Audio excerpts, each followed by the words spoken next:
Welcome back to USA Legends Who Died channel. In the past few days, we have received somber news about the passing of extraordinary talents. Today's episode is dedicated to honoring their memory. Additionally, we will recap the stars we have recently lost. Before we begin, we kindly ask for your support. If this video or the legacies of these remarkable individuals have touched your life, please consider giving this video a thumbs up as a sign of respect and remembrance. Thank you. I'll pay you back this time. He said he'd call on... Valerie Perrine was more than just a star. She was a luminous, unconventional force in American cinema, whose journey pulsed with vulnerability and quiet strength. From the dazzling lights of Las Vegas to the global screen, she carried a natural, effortless charm that made it impossible to look away. Her soul truly bared itself in Lenny, 1974. As Honey Bruce, she delivered a performance of such raw honesty and emotional depth that it silenced every critic, earning her an Oscar nomination and the prestigious Best Actress prize at Cannes. In that moment, Valerie wasn't just seen, she was understood. Whether she was bringing warmth to the iconic Eve Teschmacher in Superman or captivating audiences in Slaughterhouse-Five, her spirit was unmistakable, cementing her status as one of the true Hollywood legends passed away. Even as her health declined, Valerie faced Parkinson's disease with the same fierce resilience that defined her career. Her passing on March 23, 2026, marks the end of an era, but her legacy remains untouched. She leaves behind a blueprint of authenticity and courage, immortalized by a cinematic brilliance that will never fade. Valerie Perrine was, and always will be, unforgettable.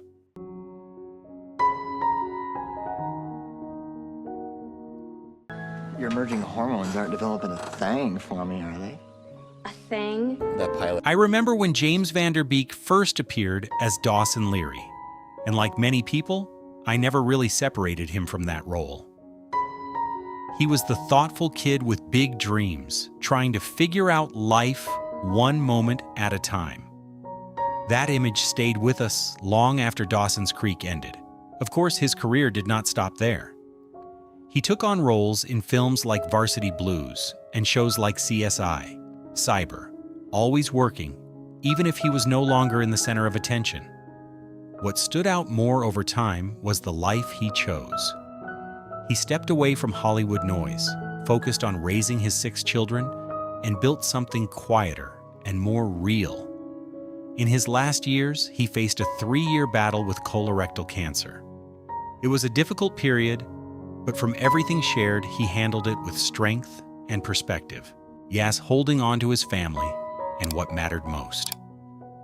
James Van Der Beek passed away on February 11, 2026, due to this illness. For many of us, he will always be part of our growing up, not just as a character, but as someone who showed what it means to keep going, even when life changes.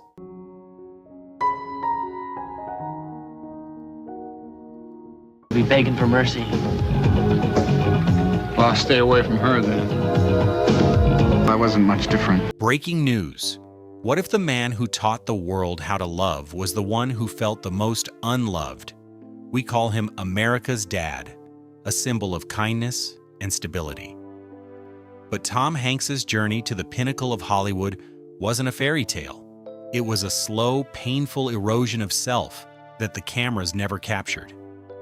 Behind the $70 million paychecks and the glittering Oscars is a man who spent decades running on empty. How would you rate Tom's legendary 40-year career on a scale of 1 to 10?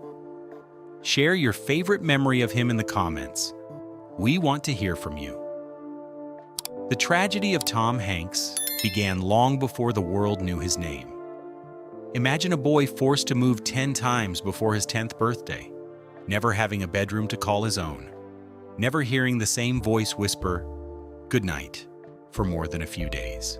And he became the invisible child, terrified of being a burden, screaming in silence while acting perfect to survive.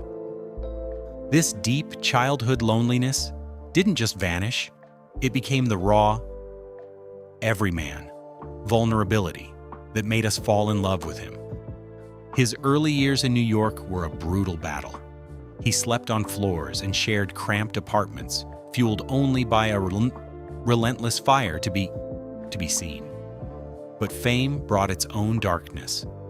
To play a dying man in Philadelphia, Tom didn't just lose weight, he lost a piece of his soul to fear. During Castaway, the isolation wasn't acting. It was a haunting state of mind that refused to leave him. He once described fame as being trapped in a beautiful room with a locked door. Even as the world cheered, Tom was often unmoored, still searching for the anchor he lost as a child.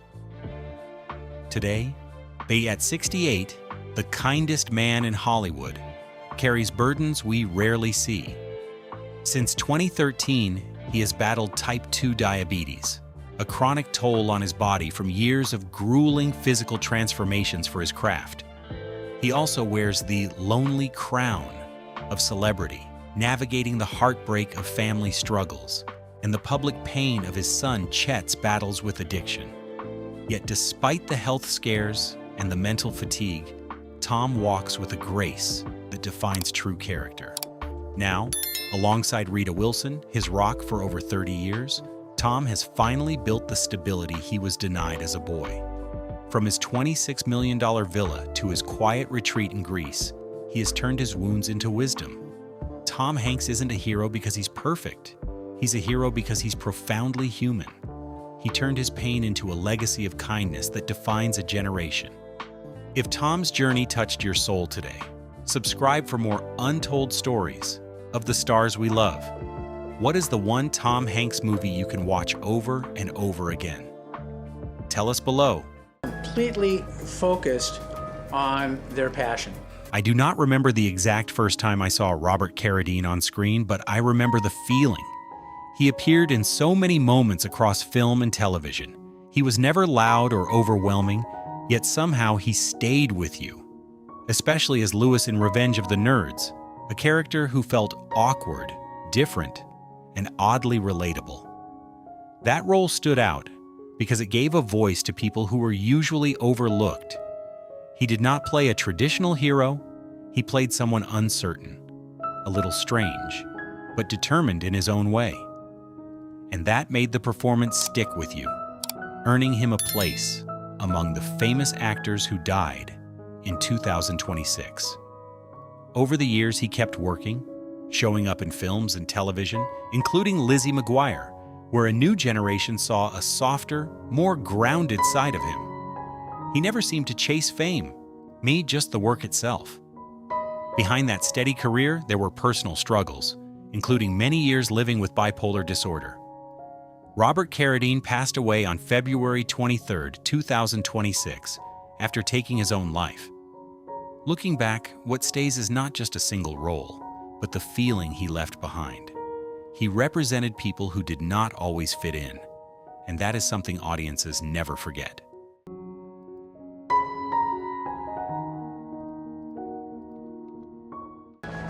Well, gosh, I wonder why not.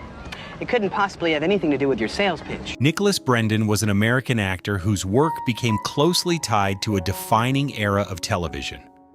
Born in 1971, he rose to prominence with his role as Xander Harris in Buffy the Vampire Slayer, a series that ran from 1997 to 2003 and earned critical recognition, including Emmy nominations. As Xander, he brought humor, honesty, and emotional depth to the only ordinary member of a group of heroes, creating a character that audiences connected with across generations.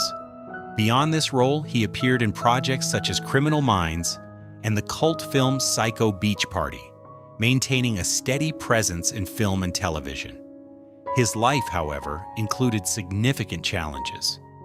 He faced long-term mental health struggles, a speech disorder in his early years, and ongoing physical health conditions, all of which shaped both his career and personal journey.